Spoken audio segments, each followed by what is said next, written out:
एक बार फिर से आप सभी का स्वागत है हिंदी आंगन में।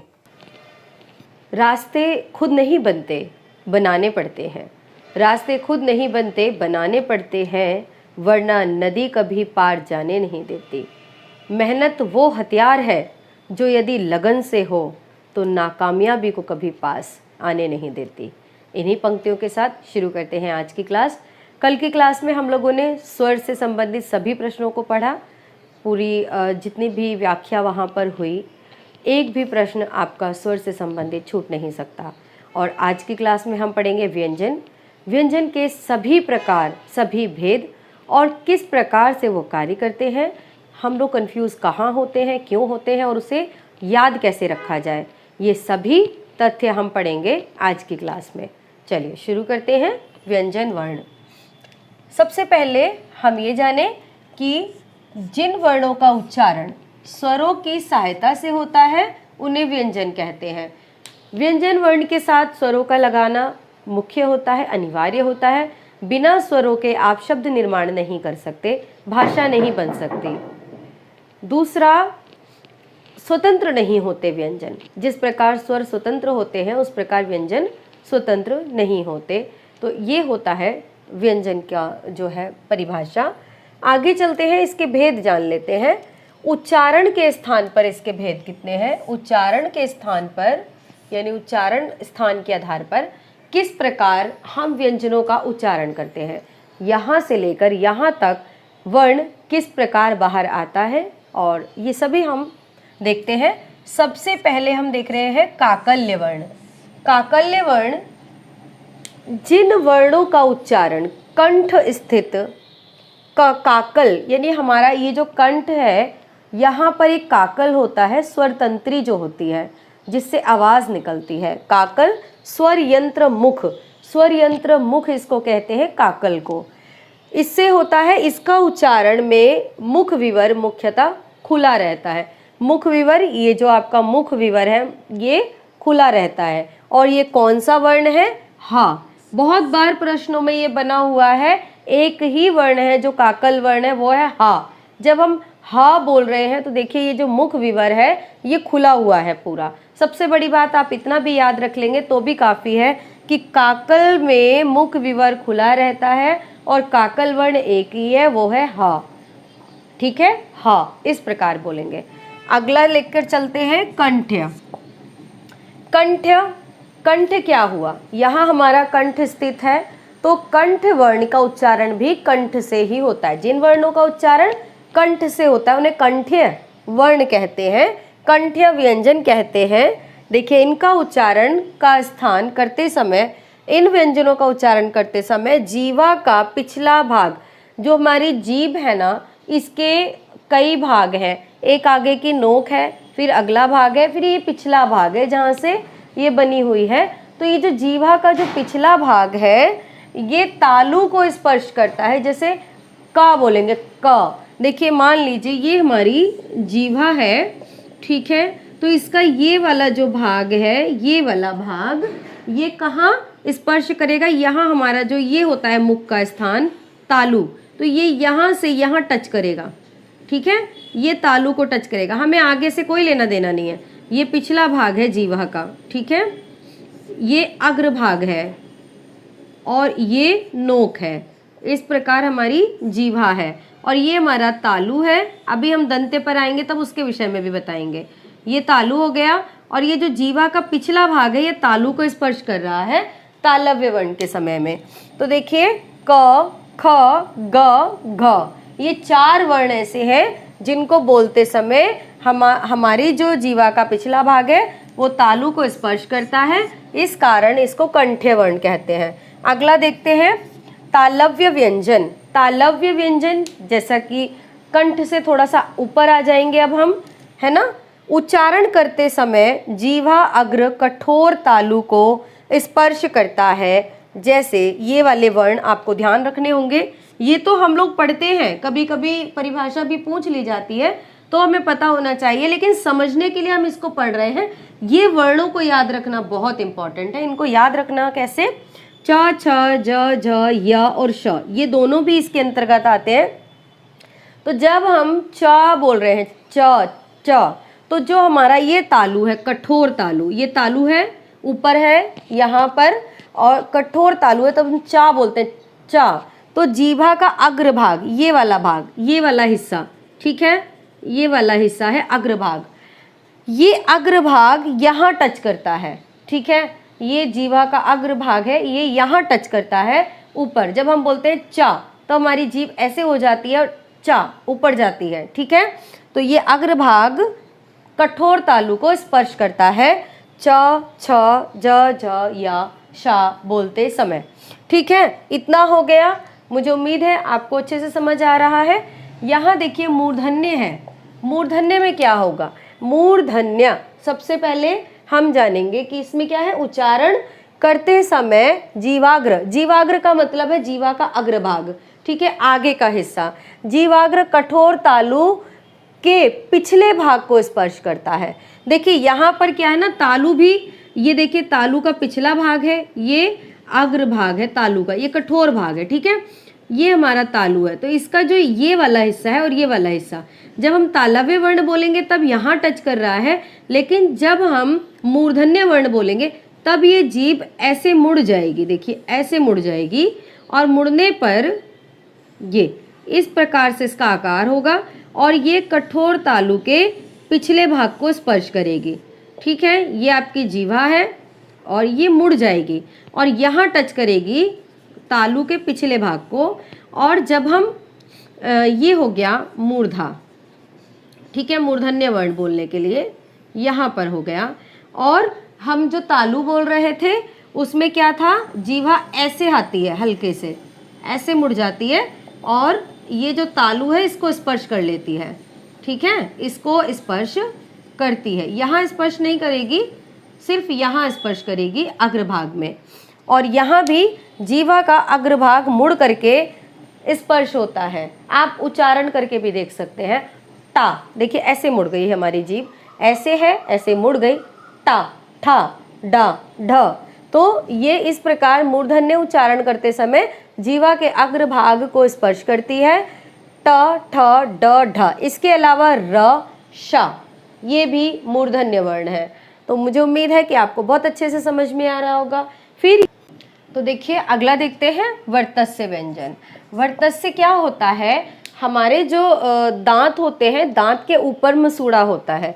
देखिए इस प्रकार से एक लेयर होती है, इसके नीचे यहाँ पर दांत होते हैं, ये दांत हो गए, इसके ऊपर एक लेयर होती है जिससे दांत जुड़े होते हैं, ठीक है, और इसके ऊपर एक और लेयर होती है, इतना मोटा हमारा मसूड़ा होता है।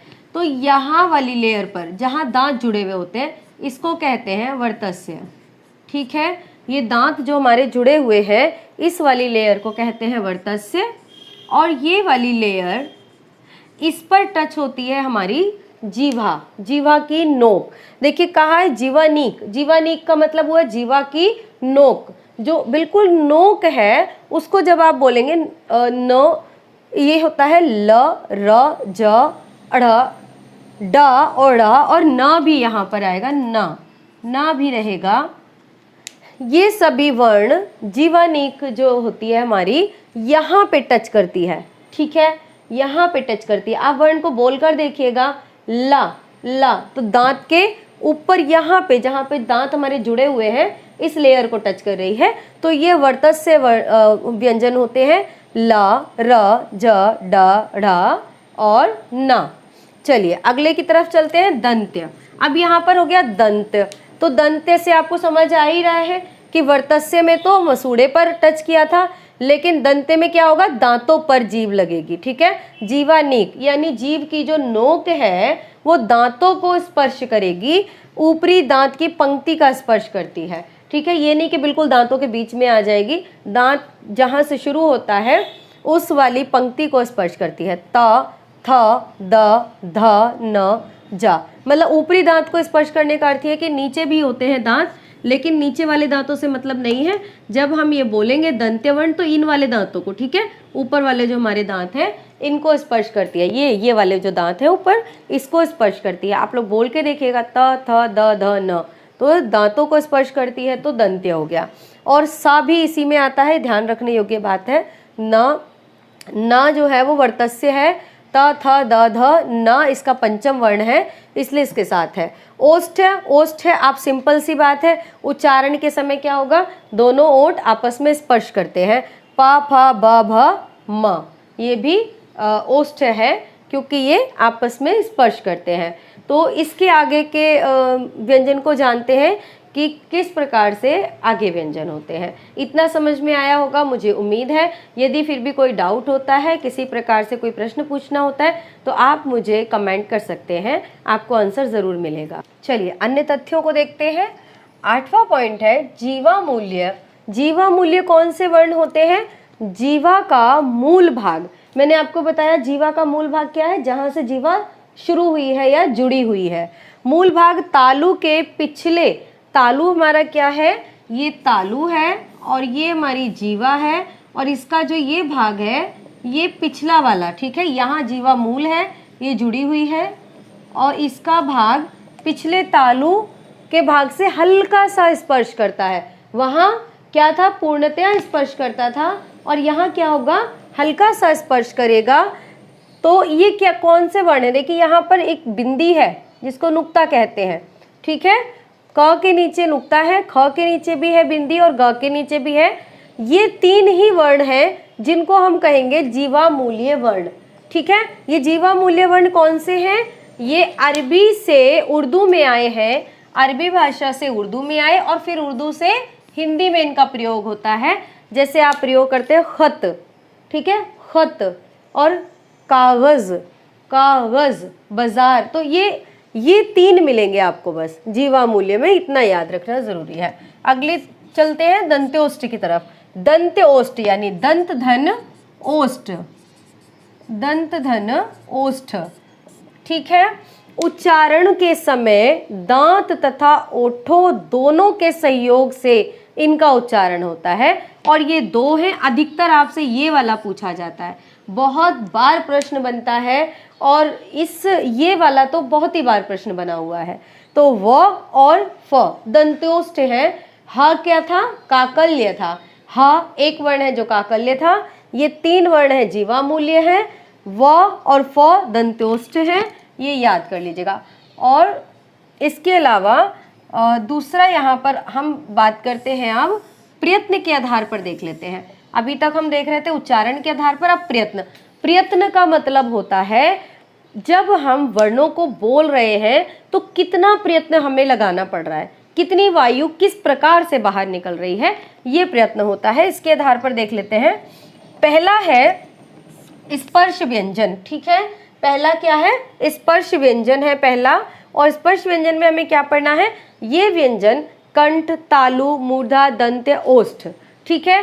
कंठ, तालु, मूर्धा, दंत्य, ओष्ठ, 5 जगह हो गई।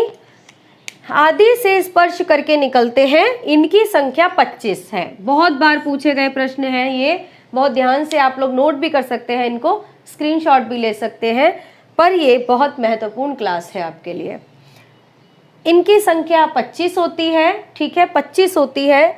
इनको वर्गों में बांटा गया है। पहला वर्ग है इसका क वर्ग, क वर्ग में क ख ग घ ण, फिर है दूसरा वर्ग च वर्ग, च वर्ग में च छ ज झ ण और ट वर्ग हो गया, तीसरा वर्ग हो गया, और तीसरे वर्ग में है ट ठ ड ढ ण, और चौथे वर्ग में है त वर्ग, ठीक है। चौथे वर्ग का नाम है ता वर्ग, ये इनका नामकरण है, ये नाम से पुकारे जा रहे हैं। जैसे कि हमारे यहाँ स्कूल में कोई ग्रुप बना देते हैं और उसका जो लीडर होता है या ग्रुप का कोई नाम होता है, उस प्रकार से हम ता वर्ग, पा वर्ग इस तरह से ये पहचानते हैं। ता था द ध न, प वर्ग 5वां हो गया हमारे पास, पा वर्ग, और प फ ब भ म। इस प्रकार देखिए 5 पंक्तियां हैं और एक एक पंक्ति में 5-5 वर्ण हैं, सारे मिला के 25 हो गए। अगला आ जाते हैं, अगला है स्पर्श संघर्षी। स्पर्श संघर्षी क्या है, देखिए जैसे कि नाम से प्रतीत हो रहा है संघर्ष, तो कहीं ना कहीं संघर्ष से संबंधित है। स्पर्श तो आप समझ ही गए कि यहाँ से लेकर यहाँ तक 5 स्थान होते हैं और कहीं ना कहीं स्पर्श करके निकलेगा, इसलिए स्पर्शी हो गया। संघर्षी क्या है, उच्चारण में कोई 2 वागांग, वागांग का मतलब हो गया वागंग होगा, यहाँ पे अ की मात्रा नहीं आएगी। कोई दो वागंग यानी वाक अंग, बोलने के हमारे जो अंग होते हैं, उनमें एक दूसरे को स्पर्श करके बाहर निकलने वाली प्रश्वास, यानी एक दूसरे को स्पर्श कर रहे हैं और जब बाहर निकल रही है जो वायु, उस वायु में बाधा उत्पन्न करते हैं। ठीक है, वायु में बाधा उत्पन्न करते हैं, जिसके कारण उन्हें निकलने के लिए कुछ संघर्ष करना पड़ता है, थोड़ी सी मेहनत करनी पड़ती है, और इसीलिए इनको स्पर्श संघर्षी कहते हैं। और ये वर्ण क्या है? स्पर्श संघर्षी कहलाते हैं। तो देख लेते हैं कौन कौन से वर्ण हैं जो स्पर्श संघर्षी हैं। वो हैं आपके च, छ, ज, झ। ये वर्ण आपके स्पर्श संघर्षी वर्ण कहलाते हैं। ठीक है, तो देखिए अगला पॉइंट लेते हैं संघर्षी। यहाँ हमने पढ़ लिया स्पर्श संघर्षी। अब देखते हैं संघर्षी। जिन वर्णों के उच्चारण के समय मुख के यानी हमारे मुंह के वागंग, वाक अंग, बोलने के जो अंग हैं, वो परस्पर इतने समीप आ जाते हैं कि बाहर निकलने वाली जो हमारी श्वास होती है, जो वायु होती है, वो इस संक्रे मार्ग से जब बाहर आती है तो उसको बाहर निकलने के लिए काफ़ी संघर्ष करना पड़ता है, इसीलिए इनको संघर्षी कहते हैं। ये वर्ण आपके हो गए ख, ग, ज, श, श, ह। और ये जो ज और फ, ये दो वर्ण हैं, ये फारसी के संघर्षी हैं। ठीक है, तो इतना हमने देखा। बहुत ही महत्वपूर्ण प्रश्न इनमें से बनते हैं। आप चाहें तो इसका स्क्रीनशॉट भी ले सकते हैं और इसको नोट भी कर सकते हैं। एक एक वर्ण, एक एक अक्षर में, एक एक पंक्ति में आपके प्रश्न है यहाँ पर। और इसी तरह आप बने रहिए, वीडियो को स्किप मत कीजिएगा, क्योंकि कहाँ कौन सी महत्वपूर्ण बात कह दी जाती है और वो मिस हो जाएगी। और आप चैनल को देखते हैं तो कृपया करके लाइक करें और हमारा सहयोग करें, तो हमें भी अच्छा लगेगा और इसी तरह आगे वीडियो लेकर आएंगे, क्योंकि आपके सहयोग से ही मनोबल बढ़ता है। मेहनत जो हम करते हैं वो रंग लाती है। तो सहयोग करते रहें, बने रहें हमारी वीडियो के साथ। इसी तरह हम आगे बढ़ेंगे और बहुत सारे प्रश्नों को लेकर आएंगे। ये जो हम पढ़ रहे हैं स्वर और व्यंजन, ये वीडियो में कंप्लीट होते ही कम से कम 200 प्रश्नों की श्रृंखला इन पर मैं लाने वाली हूँ, और उसके बाद आपका वर्ण व्यवस्था से एक भी प्रश्न गलत नहीं हो सकता।